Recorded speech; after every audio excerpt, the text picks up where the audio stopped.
Hello friends, welcome back to my channel. তো তোমরা সবাই কেমন আছো? নিশ্চয়ই ভালো আছো। আমি নিয়ে এলাম একটা নতুন ব্লগ ভিডিও নিয়ে। আর তোমরা ভাবছো যে আমি লিপস্টিক পরেছি, সিঁদুর পরেছি। আসলে সিঁদুর নয়, ওটা হচ্ছে লিপস্টিক। কারণ আজকে আছে শ্যুটিং, স্যাড গানের শ্যুটিং চিল্কি করে এখানে। যারা যারা চিল্কি করে এসেছিলে কমেন্ট বক্সে সবাই আমাকে বলো। আর যে গণেশ দা আর প্রকাশ দা আর গৌতম দা সবাই হেঁটে হেঁটে যাচ্ছে ওই চিল্কিগড়ের মন্দিরটার ওইখানে, কারণ ওইখানটাই শর্টটা হবে। আমরা তো পুরো ভয়ে ভয়ে আছি, কারণ ওইখানে যা হনুমান থাকে না, প্রচুর ভয় লাগতেছিল। চলে এসেছি আমরা সরাসরি, দেখলে চিল্কিগড়ে শুটিংটা হতেছিল। চিল্কিগড় থেকে আবার রাজবাড়ি লোকেশন চেঞ্জ হলো, রাজবাড়ি চলে এলাম। ওই চিল্কিগড় থেকে 2-3 কিলোমিটার হবে। তো চলে এলাম, এসে করে এই যে প্রকাশ সে সাইডে লিপসিং দিচ্ছে। আমারটা হয়ে গেল, আমার মেয়ের কোনো লিপসিং নেই, গান আছে জগদীশ দাস স্যাড গান। তো তোমরা ভিডিওটা সবাই দেখতে থাকো, খুব মজা আছে আজকের ভিডিওতে।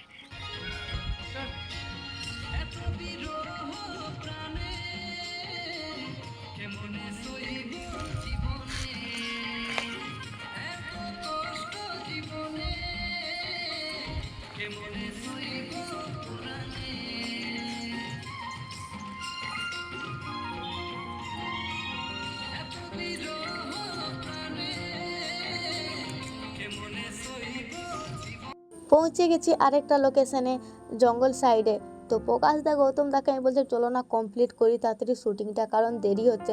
ওরা বলছে আমাদের তো দেরি হচ্ছে, কারণ আমাকে আবার ঝালদা যেতে হবে, আমার বাড়ির ওইখান। তো ওই সাইডে পাহাড়টা হচ্ছে, ওইখানটাই আমাদের শ্যুটিংটা হবে। তো তোমরা দেখো, দেখাচ্ছে ভিউটা তোমাদের।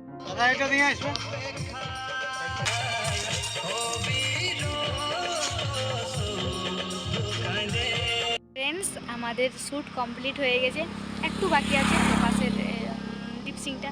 ওটা হয়ে গেলে আমাদের শ্যুট কমপ্লিট হয়ে যাবে। সে দেখো সেখানে হচ্ছে। তো ঠিক আছে, ভিডিওটা ভালো লাগে থাকলে লাইক কমেন্ট শেয়ার করে দেবে। Thank you, tata, love you.